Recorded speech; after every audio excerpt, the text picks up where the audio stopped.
La Corporation de développement communautaire est fière de vous présenter sa série de podcasts Différences enracinées. L'objectif est de vous faire connaître et découvrir les organismes communautaires et d'économie sociale du territoire de la MRC de Masquinongé, mais aussi les humains qui y travaillent. Bonne écoute! Je veux dire que cet épisode de podcast Différences enracinées, il me va droit au cœur parce qu'il y a une phrase que je me répète à chaque début et à chaque fin de journée. C'est « j'ai une belle vie parce que j'ai un frigo plein et je manque de rien ». Je me le répète parce que je sais que c'est pas tout le monde qui a cette chance-là dans le monde. Et même ici, dans la MRC de Masquinongé, il y a des gens qui ont besoin des services de distribution alimentaire. Et c'est pourquoi on parle aujourd'hui avec Jean-Philippe Clément, qui est coordonnateur général à la Maison de l'Abondance à Saint-Alexis-des-Monts, et aussi à Vanessa Wilson, qui, elle, est responsable à la distribution à la Maison de la famille du bassin de Masquinongé, deux organismes du territoire qui offrent le service de distribution alimentaire. Bonjour à tous les deux. Bonjour. Bonjour. Vanessa, on a déjà parlé de la maison de la famille pour un autre épisode du podcast Différences enracinées, où votre directrice Hélène Legault nous a parlé des nombreux services que vous offrez. On invite d'ailleurs les gens à l'écoute à aller y prêter une oreille. Puis Jean-Philippe, à la maison d'Abondance aussi, vous offrez d'autres types de services autres que la distribution alimentaire. On reviendra là, justement au cours du podcast des autres services que vous offrez, mais là, parlons précisément de la distribution alimentaire.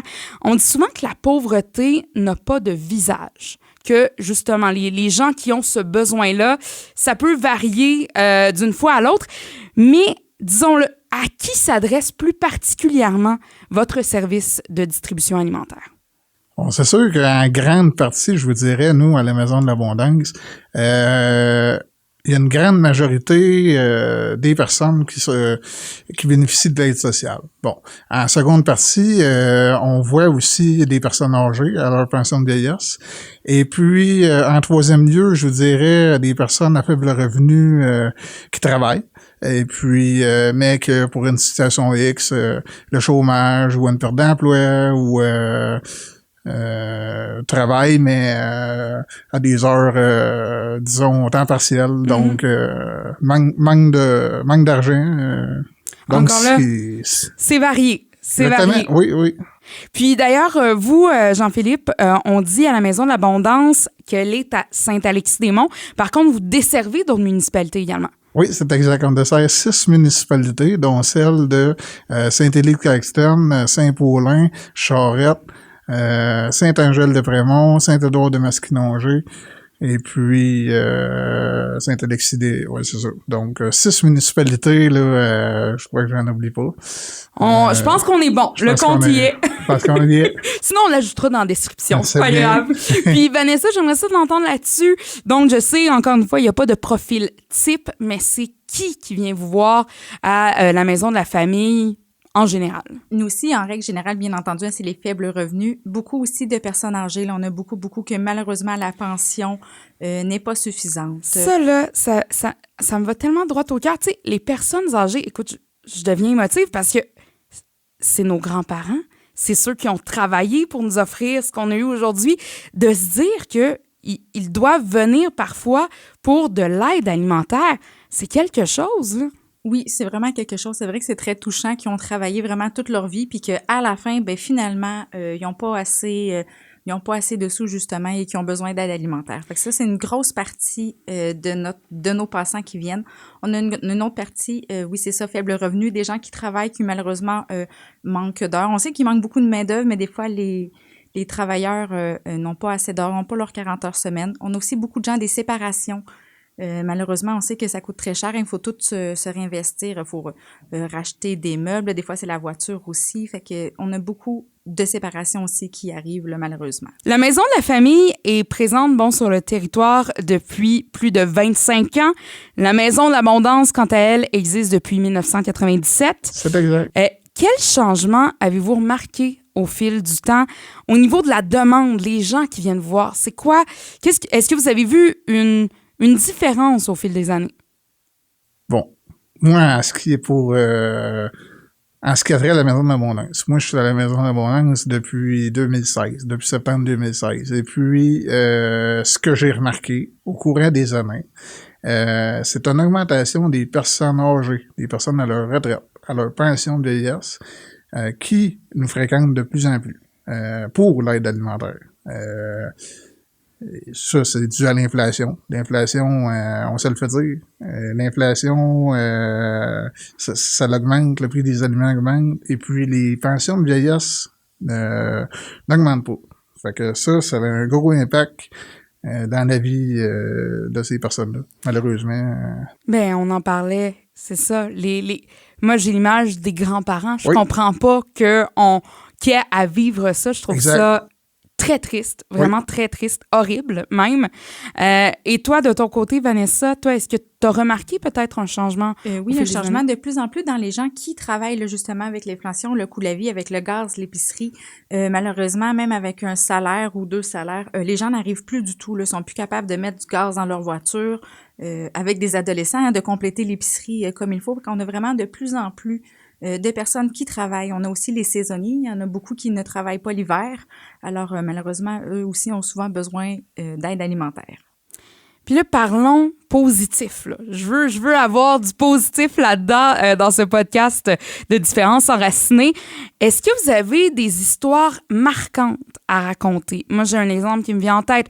Disons quelqu'un qui venait vous voir pour de la distribution alimentaire et qui ne vient plus. Tu sais, sans nommer de nom, mais tu sais, des histoires comme ça ou encore, on s'en parlait avant d'enregistrer le podcast. À la Maison de l'Abondance, on a quelqu'un à saluer, c'est Bernard. Oui. Bernard, parle-nous de Bernard. Oui, Bernard, c'est un de nos fidèles bénévoles depuis que je suis là, mais même avant ça.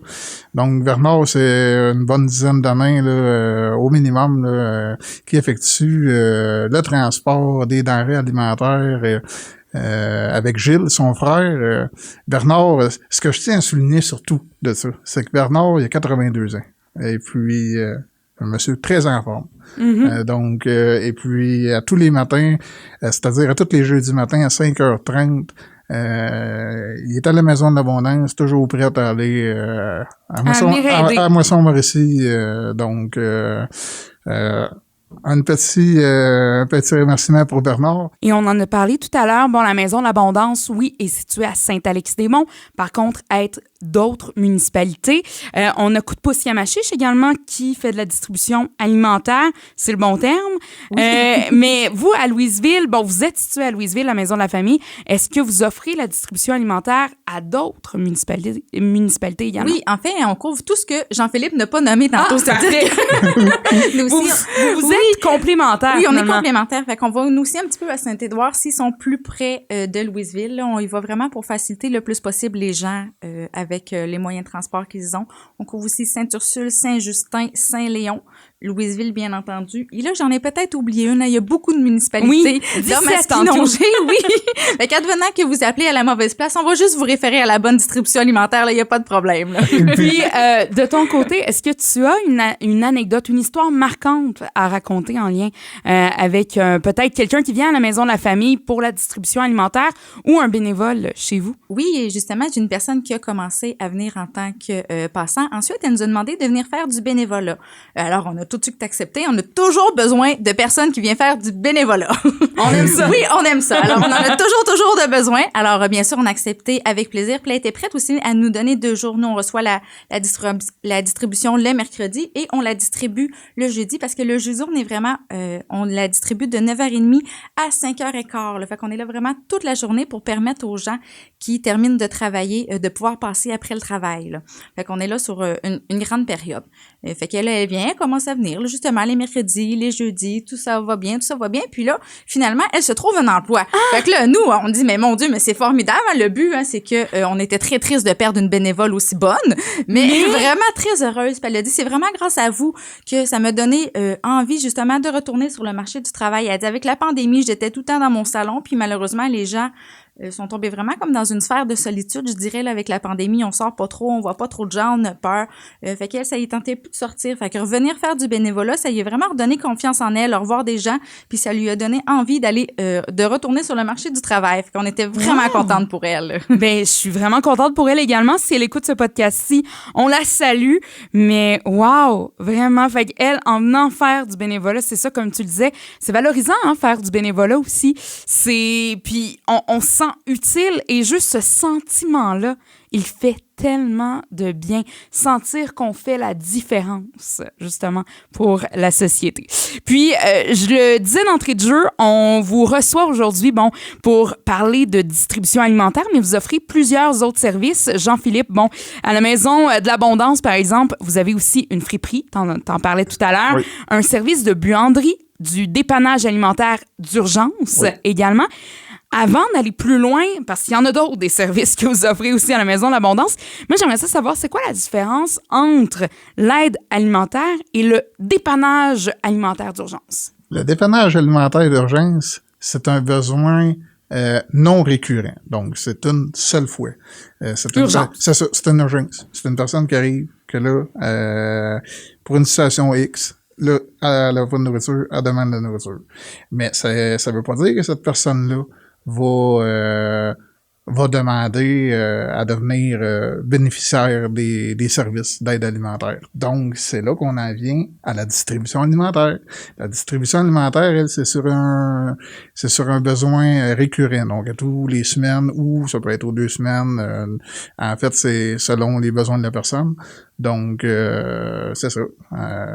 C'est ça qui détermine... C'est ça la différence entre les deux, mais tu parlais de situation X. Oui. Qu'est-ce qui peut nécessiter une urgence, justement? Et moi, je peux répondre à cette question. Ouais, Ben vas-y, Vanessa, c'est pour ça que vous êtes deux. Oui, Ouais. Je vais renommer encore la séparation, mais malheureusement, ça l'arrive. Des fois, un peu vite, on part, on n'a plus rien. Oui. Des fois, juste des personnes qui se désorganisent. On a mal planifié un budget. Oui. On pensait arriver, puis finalement, oups, là, on n'a plus l'argent pour acheter l'épicerie. Imprévu, oui. Oui, tantôt, tu l'as nommé les adolescents. C'est plate, mais des fois, ça nous arrive. Ils ont mangé tout ce qu'il y avait dans le frigidaire la fin de semaine. Oui. Des fois, ils ne peuvent pas toffer jusqu'au jeudi. Oui. Alors, ça peut être aussi des raisons pourquoi Une urgence là. est nécessaire. Puis vous offrez aussi un service, merci Vanessa pour l'explication, du côté de la Maison de l'Abondance, vous offrez aussi un service d'écoute et de référence. Puis je voulais vraiment m'y attarder. En quoi ça consiste, ce service-là? Oui, en fait, ça, c'est notre intervenante sociale communautaire. Et puis aussi, en collaboration avec moi et les autres employés, dont Francine et Manon.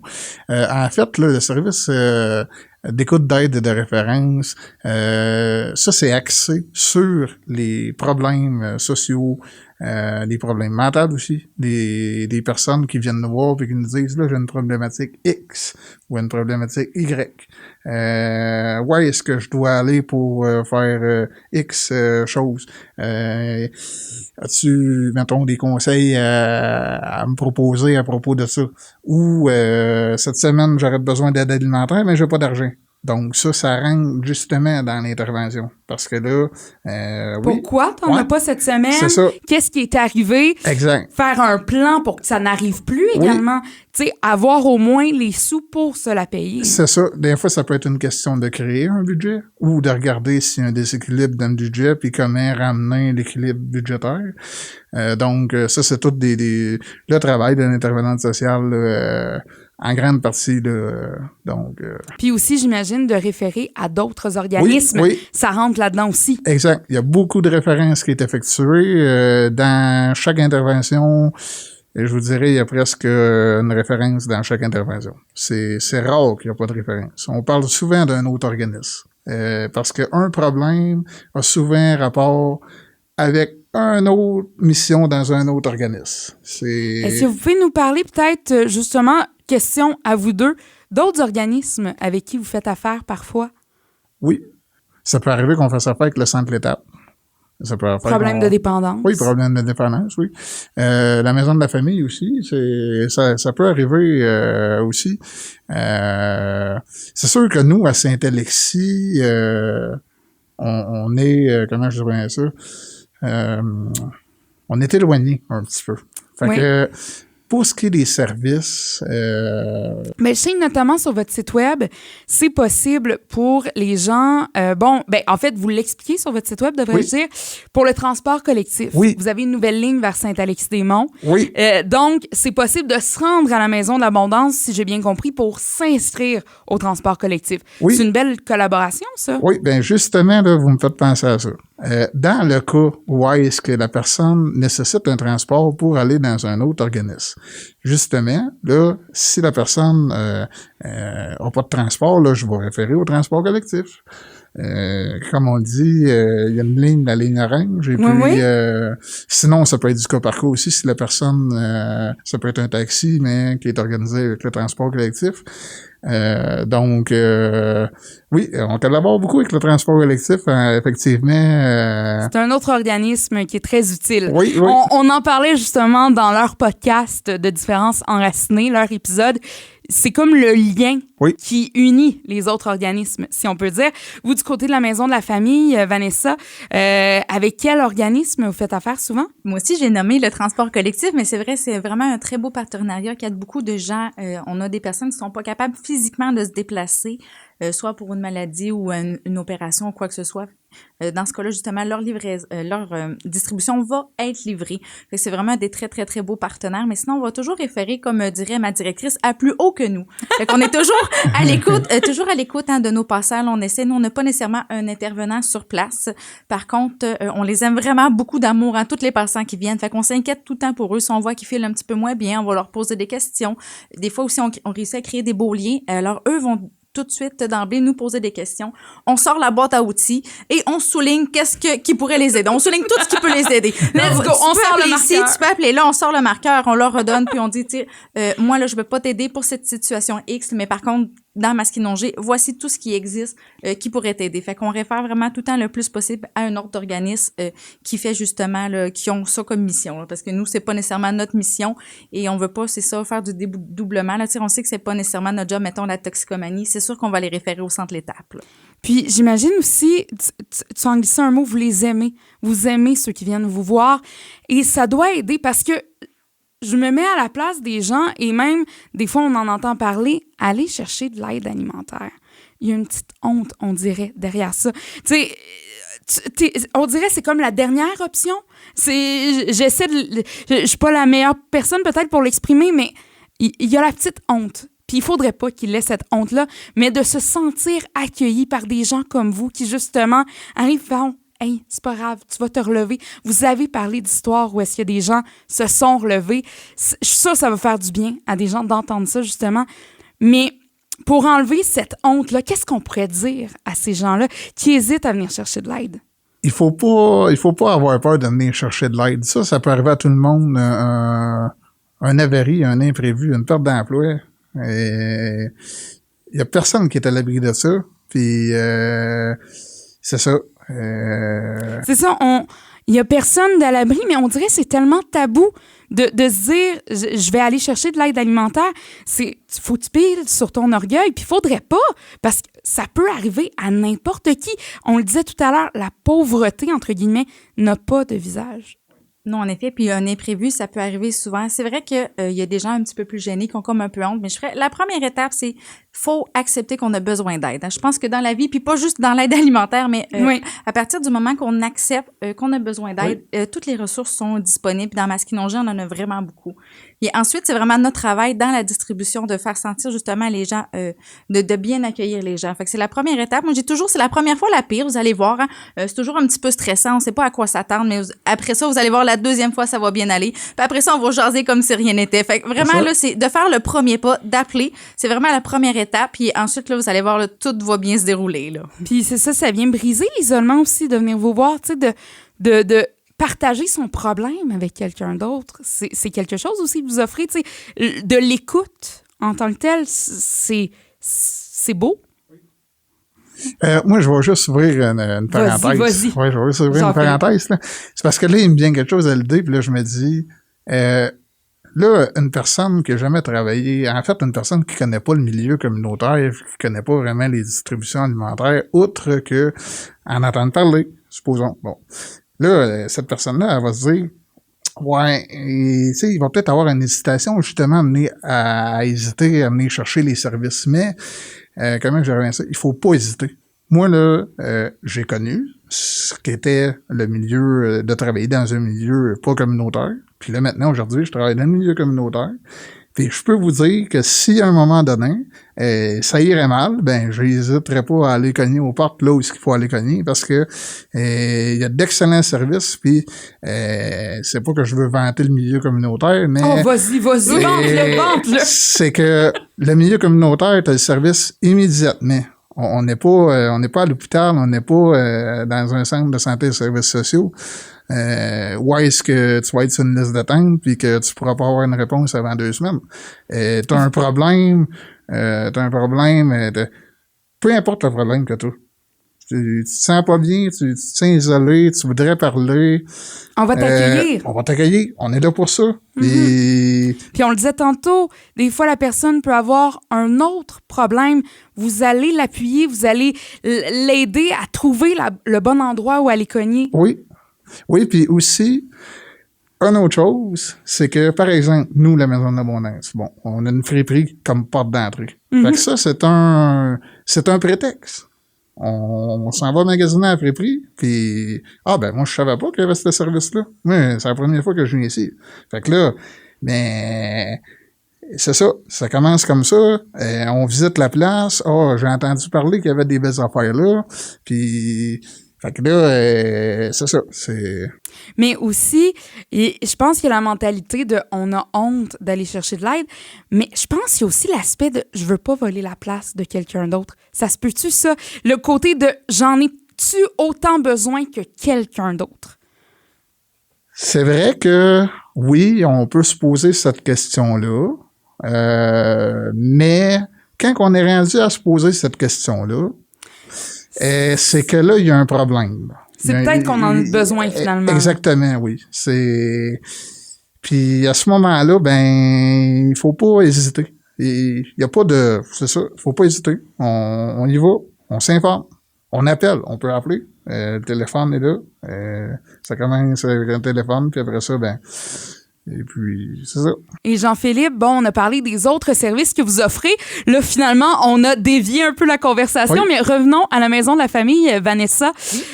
Comment dirais-je? Du côté de la Maison de la famille, je crois bien que ça prendrait un épisode complet juste pour parler des nombreux services que vous offrez, mais disons plus particulièrement les principaux qui touchent peut-être aussi les gens qui bien souvent font appel pour l'aide alimentaire. Nous, c'est sûr qu'on a un volet friperie, mais plus pour les enfants. Vu qu'on est une maison de la famille, on couvre vraiment juste le 0-5 ans. Et si je peux ajouter, un enfant, ça grandit tellement vite. Donc, une friperie, c'est le bienvenu, je pense. Oui, et elle est gratuite aussi. Alors, si, mettons, on a besoin de linge d'un petit garçon 3 ans, on va vous faire un beau sac de linge et on vous le remet aussi gratuitement. Là. Parce que, comme tu dis, ça va tellement vite que des fois, en 6 mois, pouf, les grandeurs font plus. Il faut tout rééquiper l'enfant de A à Z, puis ça revient assez dispendieux. Fait que ça, c'est quand même un beau volet. On aime aussi beaucoup le volet cuisine collective, parce que des fois, c'est bien beau recevoir plein de brocolis ou plein de légumineuses, mais on sait pas quoi faire avec ça. Alors, les cuisines collectives, ça nous permet vraiment d'apprendre justement à cuisiner. Mais qu'est-ce qu'on fait avec toutes ces légumineuses-là? Qu'est-ce qu'on fait avec ce brocoli? Fait que là, on est vraiment là pour ça. On essaie le plus possible de donner des recettes puis des trucs justement lors de la distribution alimentaire, parce que quand ça fait, mettons, 8 sacs de légumineuses qu'on reçoit, puis que c'est pas ça qui passe le plus dans la famille, on va essayer de vous trouver plein de sortes de trucs pour les passer dans des desserts, dans des gâteaux, dans des plats principaux, dans des entrées. Là, on essaie vraiment le plus possible d'aider les gens justement à utiliser tous les aliments qu'ils reçoivent. Là. C'est très important pour nous. Et là, on parle pas jase, on dit ce que vous faites pour les gens dans la MRC de Masquinongé, mais qu'est-ce que la population peut faire pour vos organismes? Venir faire du bénévolat! Je vais vous le répéter, mais on a toujours besoin de bénévoles pour quoi que ce soit. Que ça soit juste une petite demi-heure, ce n'est pas grave. Que ça soit pour une journée entière. On accepte vraiment toute l'aide possible. Et je veux juste aussi rassurer pour les parents. On offre toujours aussi, nous, la halte garderie lors du bénévolat. Fait qu'il y a des mamans qui viennent avec leur enfant, ils vont à la halte, viennent faire leur petit bénévolat, leur petit social. Parce que souvent, c'est ça, le but premier du bénévolat, oui, c'est de donner, mais justement, de briser un peu l'isolement, d'aller voir d'autres gens, de sortir un petit peu de chez soi. Fait que les bénévoles, on en a toujours besoin. Et aussi, tous les deux, vous avez un service de friperie, tant Maison de la famille que du côté de la Maison de l'Abondance. Si on a des vieux vêtements on sait qu'ils peuvent plaire encore, mais nous, on les porte plus, ou encore, on a des jeunes enfants et on grandit, ça fait plus. Allons donner ça, j'imagine. Ça peut être quelque chose qu'on peut faire aussi. Exact. Ben, Vanessa? Comme Vanessa disait, oui, en fait, là, c'est la même chose pour nous à la Maison de l'Abondance. Vous êtes tous invités, là, population de Saint-Alexis-des-Monts, entre autres, là, à venir faire du bénévolat à la Maison de l'Abondance. Donc, il y a divers secteurs de bénévolat. On l'a vu, vos deux maisons offrent beaucoup de services. Oui, donc, oui. Il y a beaucoup de bénévolat qu'on peut faire chez vous. Exactement, oui. Qu'est-ce qu'on disait? Mais en fait, c'est qu'est-ce que la population peut faire pour vos organismes? OK. Ben, c'est ça. C'est de venir nous voir pour faire du bénévolat. C'est très apprécié, je pense, hein, pour les organismes communautaires un peu partout dans la MRC de Masquinongé. Ben écoutez, merci à vous deux pour votre temps. Merci pour ce que vous faites également pour les gens de chez nous. Donc, Jean-Philippe Clément, qui est coordonnateur général à la Maison de l'Abondance à Saint-Alexis-des-Monts, mais qui dessert, on le sait, plus que Saint-Alexis-des-Monts. Et aussi Vanessa Wilson, qui, elle, est responsable à la distribution du côté de la Maison de la famille du bassin de Masquinongé. Merci à tous les deux pour votre temps. Merci beaucoup. Bienvenue, ça fait plaisir.